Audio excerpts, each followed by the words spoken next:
With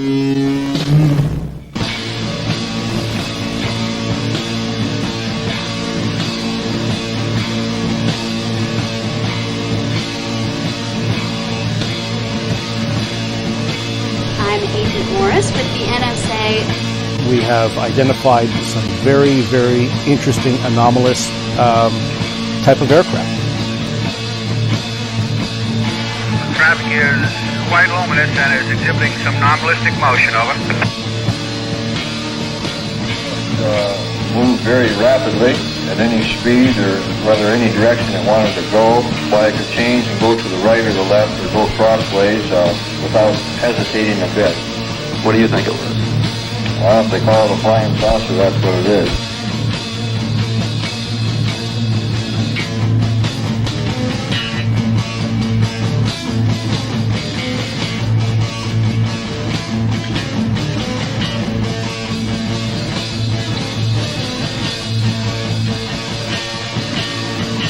EWA 517, do you want to report a UFO? Over.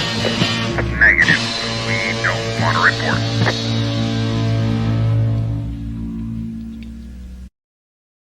Look, it wasn't my worst Wednesday night. Good evening, everybody. This is Smiles Lewis. Welcome to another live edition of Anomaly-NOW, straight out of Austin, Texas. This is the weekly live news radio roundup. Well, for the audio podcast listeners, it's Radio F, right? All right, so the Anomaly Archives is a 501c3 nonprofit based out of Austin, Texas. It's also known as the Scientific Anomaly Institute, and we are dedicated to the preservation of anomalistic material of all varieties, whether it be witness testimony or scientific research, data, etc., or popular literature on these subjects. Last week, I alluded to the subject of cryptozoology, and we're going to be talking a little bit about that tonight, very briefly, as we launch into tonight's news roundup, radio roundup. So you can go to our website, anomalyarchives.org, to find out more about us. You can find links to our newsletter as well as past content. In fact, we just posted newest newsletter a few days ago.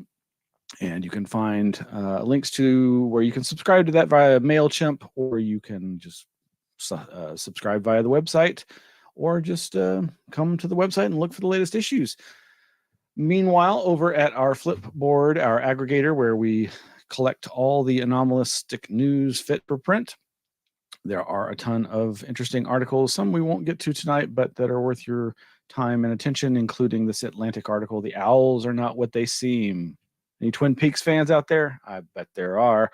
That's an interesting article that I think that might be the one that might even quote Mike Cleland of UFO owl infamy. So some of the other things.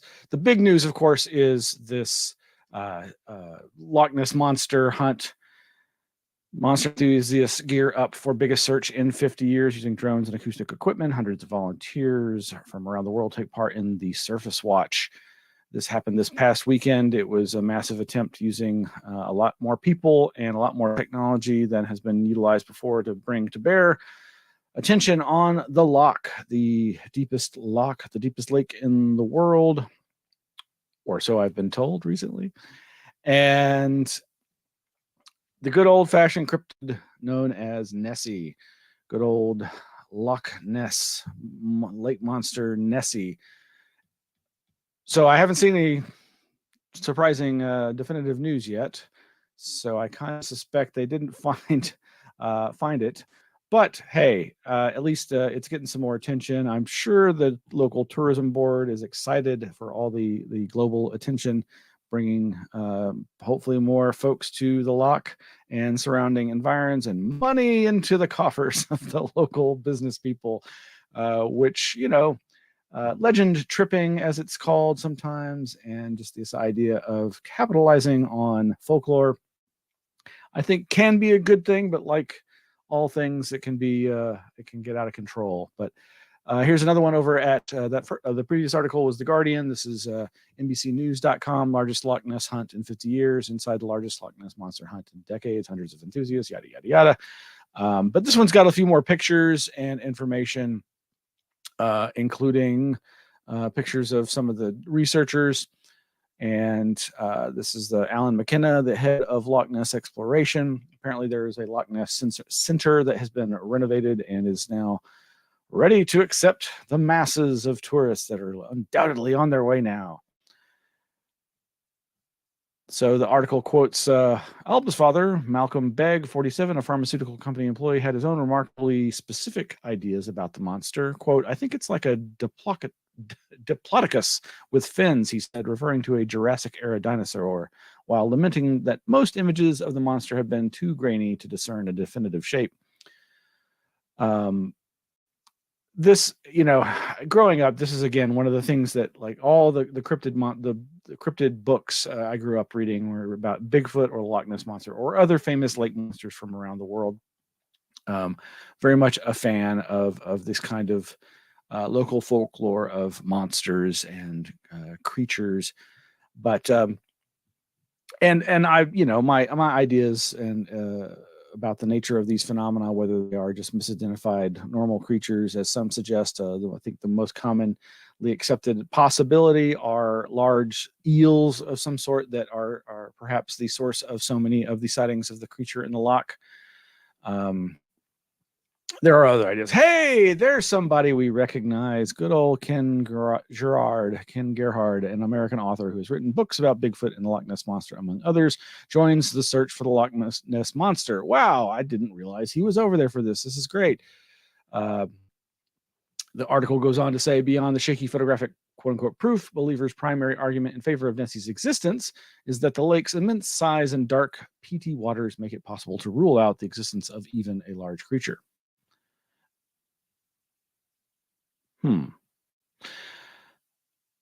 So, meanwhile, over on good old FB, we have our friend Ken posting here about just returned from the great 2023 Loch Ness expedition. What an honor to be the first researcher ever to fly a thermal drone over the loch.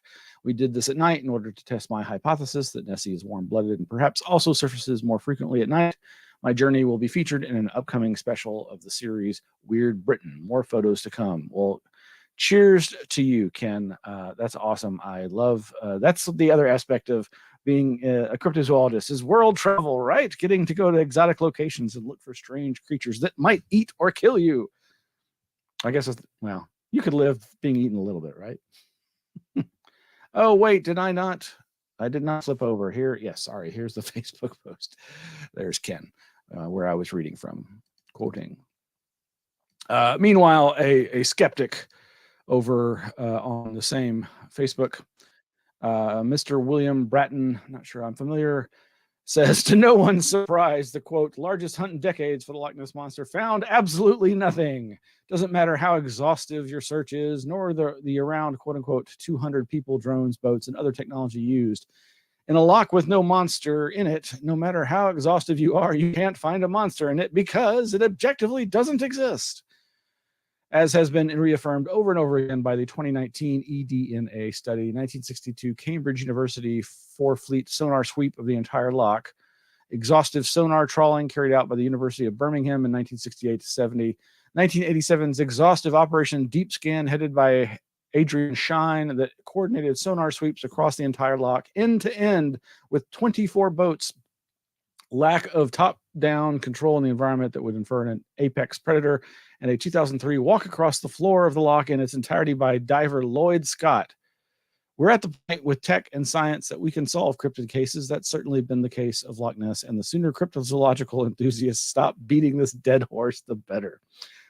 A little skeptical, are we? Well, moving right along, over on Coast to Coast, Tim Banal reports on a video that, of course, came out a day or so ago. Watch intriguing anomaly film during weekend's search for Loch Ness Monster.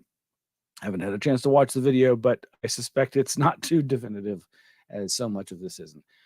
But one of the other things that I mentioned last week when I was going on a brief divergence about the nature of cryptozoology and the many things that it encompasses was the idea of out-of-place animals that are seen in places where they're not expected to be seen. And sure enough, there's always no short supply of those. The Idaho ABC4.com website reports salmon shark suddenly appears on the shore of Salmon River in Idaho. This is posted August 25th. Isn't exactly known for its sharks, which makes the sudden appearance of a salmon shark on the shores of the Salmon River even more surprising. Last week, the Idaho Department of Fish and Game said calls and emails came pouring in reporting a shark had washed up on the shores of the Salmon River. Upon an investigation, Clearwater Region Fisheries Manager Joe DuPont said it sure looks like a shark in a post about the discovery, but he is puzzled by how it got there. Yeah. How does it get there? Well, they suspect somebody dropped it there as a joke.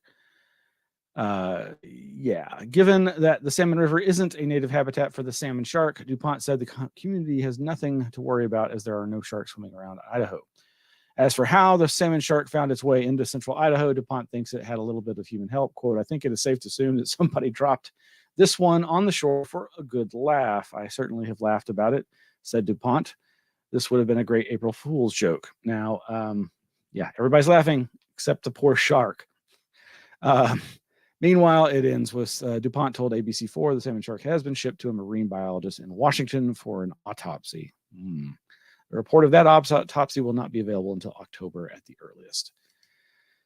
Meanwhile, over in Florida, weird monkey sightings spread across Florida. City cops say, I knew I wasn't crazy, quote unquote. Updated August 24th. This is interesting in that it does actually reference a bit of history that I was aware of. And again, this case of out-of-place animals has a known prosaic explanation, sort of, at least. Perhaps. So, strange things occasionally happen at fast food joints, but a large monkey has been seen hanging out at a fried chicken restaurant in Florida. The sighting happened at around 9 a.m. on Wednesday, August 23rd in Orange City, and Popeye crew manager Kimberly Villalobos got multiple photos, which you can see at the link, miamiherald.com. Orange City is about 30 miles north of Orlando. There's some of the pictures there.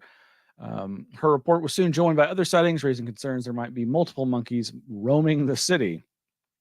Scrolling down further, Orange City police officials got wind of the drama, and they suspect the monkey or monkeys may be members of a little-known wild primate population in Florida. That population isn't known to live near Orange City, but Florida's alligators, pythons, bears, and crocodiles are notorious for showing up in unexpected places. Quote, the Orange City Police Department had received multiple calls for service reference monkey sightings within the city, police wrote in an August 23rd Facebook post. The monkey seen on the social media has been identified as a wild rhesus macaque monkey. Please do not feed or attempt to capture these monkeys. So this goes back. A wild population of rhesus macaques monkeys were first documented along Florida's Silver River in the 1930s when, quote, a commercial riverboat captain released a half dozen on an island to boost tourism. University of Florida researchers say, turns out the monkeys are great swimmers and didn't stay on the island. This is the problem with invasive species, folks. And to quote Bloomberg,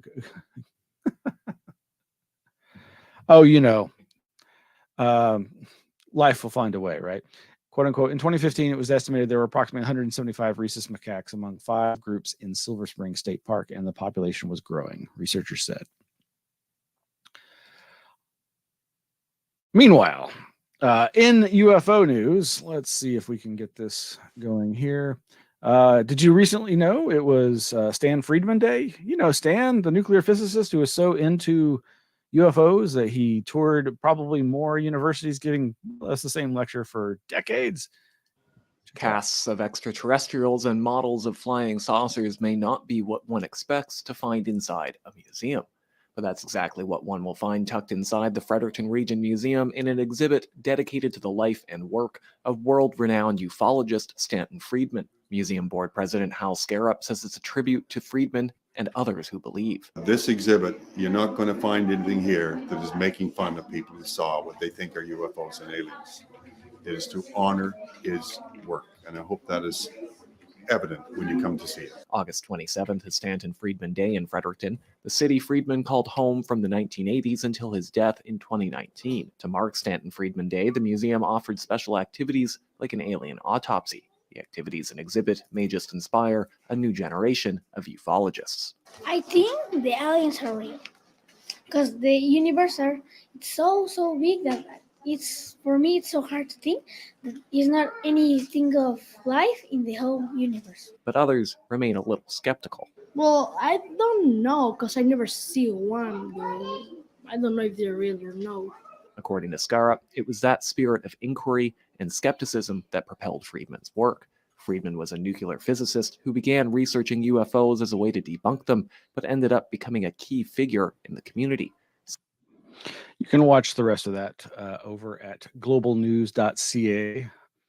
And we'll, of course, put the link in the show notes. Some of you might recall that during our Streamathon in 2020, we played a video from the archives up in Canada, in New Brunswick, where Stan Friedman archives have ended up.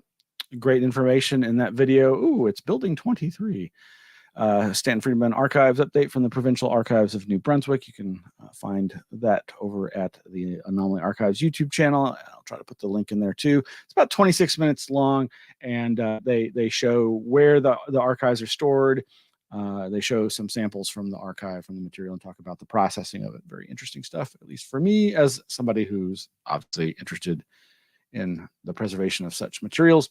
And speaking of the preservation of such materials and making them more widely available, Isaac Coy, the pseudonym of a barrister over in England, who's been for some time now actively getting permission to digitize, to scan, and make digital copies available for perusal by folks across the globe, on behalf of the Archives for UFO Research in Sweden, has done a number of recent posted books featuring the works of one of my favorite researchers, and certainly one of my favorite British researchers, Ginny Randalls. And over at his blog, isaaccoyup.blogspot.com, are some articles about this back on August 23rd. Best UFO book in the last 50 years, PDF of the UFOs that never were.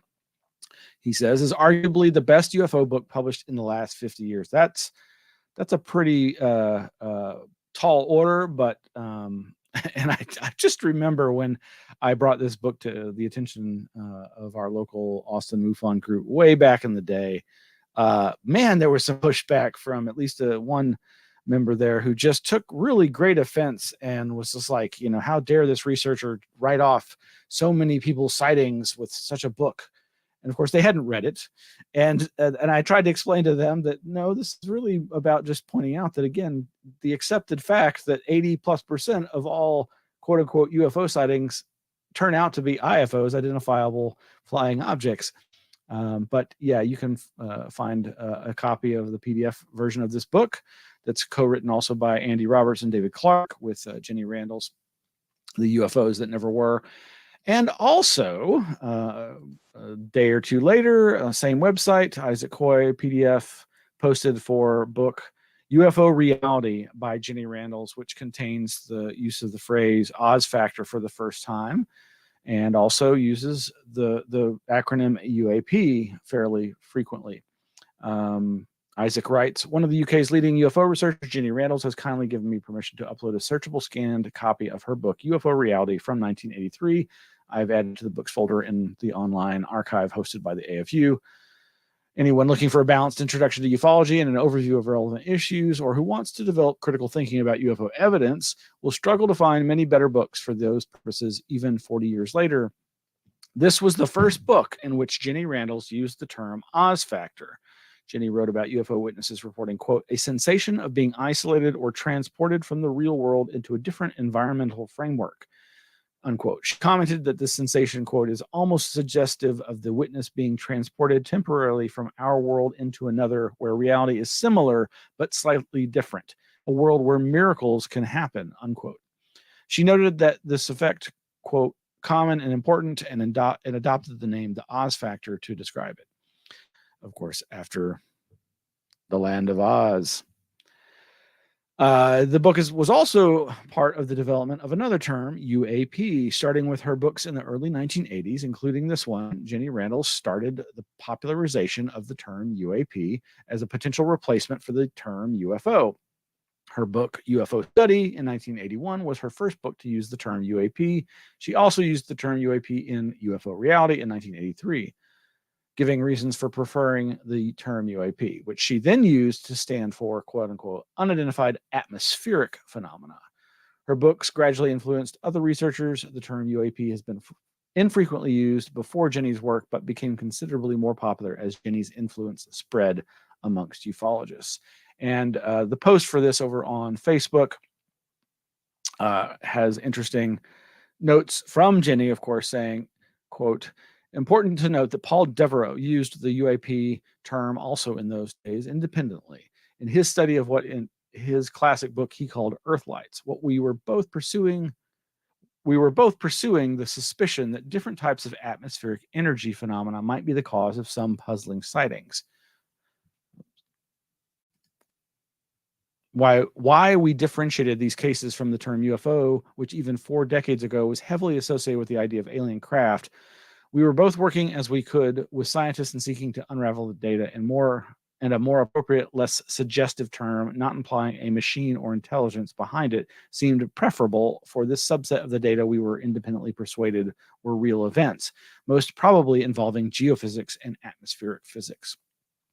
She goes on to say, I should add too that I do not subscribe to the idea that who came up with it first even matters, or that anyone since has falsely claimed credit for doing that. Indeed, Paul and I used it similarly, but not identically, though, both in a quite different way to the UAP now being defined by U.S. military. In my case, the A stood for atmospheric, as I believed these were transient atmospheric plasmas, not the A for aerial, as more modern UAP define, or now it's being anomalous, used by the government, which actually I think is good. In this field, there are limited ways you can describe what is happening at its basic form is known from the start, and so UAP having several different definitions using different words applied to the middle letter shows that just by chance, similar terms can easily be independently created. And she goes on to say, like all science, ideas morph through time and concepts merge into a collective of knowledge and then find their true form by more data and trial and error. Thus, new takes on old ideas from the modern minds build on the footsteps of the past. It is heartening that this process occurred in ufology, as it gives an indication that to some extent our research was a form of science, which is what some of us were hoping to make it become. So, one last thing on the arena of possible alien life and what people think of as UFOs, then that is this pretty provocative headline over at the Jerusalem Post, and I've seen it in a couple of different other locations. Life on Mars was discovered 50 years ago and then eradicated, says astrobiologist. Astrobiology professor suggests 1970s NASA mission might have detected and unintentionally extinguished life on Mars. And this article talks about these different tests that were done to try to determine whether there was any kind of microbial life, and initial tests did seem to indicate that there were, but then they no longer found evidence of that. Article says the experiments, nevertheless, a series of experiments yielded perplexing outcomes that confounded scientists. The landers conducted 3 distinct experiments. The first produced affirmative results hinting at metabolic processes. However, the adverse effects of the subsequent 2 experiments, which failed to detect organic substances, led researchers to speculate that the initial positive result might have been due to non-biological chemical reactions. In simpler terms, the first experiment detected traces of organic materials combined with chlorine, likely contaminants inadvertently transported from Earth. Whoops. Another aspect of the experiment involved introducing water infused with nutrients and radioactive carbon, carbon-14, to the Martian soil. The hypothesis was that potential microorganisms on Mars would consume the nutrients and release radioactive carbon as a gas. Although the initial experiment indicated this radioactive gas's emission, absent in a control experiment, the remaining results remained inconclusive. According to an explanation on the scientific platform IFL Science, you figure out what the IFL stands for, the presence of bacteria should have resulted in increased gas production with additional nutrient injections and prolonged incubation. However, successive injections failed to trigger more gas emissions. The likely culprit for the initial positive reading was perchlorate, a compound utilized in rocket fuel, which could have had altered nutrient processing. The other theory is from Professor Dirk Schultz-McCook, an authority on planetary habitation and astrobiology at the Technical University of Berlin, who posits that including water in the experiment might have been an oversight, potentially leading to the demise of the very bacteria being sought. In a June publication in Big Think magazine, he cites Earth-based life thriving in extreme environments, such as bacteria within salt rocks that draw moisture from the air. Submerging these bacteria in water could prove fatal, potentially explaining the absence of radioactive gas detection despite additional nutrient injections. And there's more over there at jpost.com.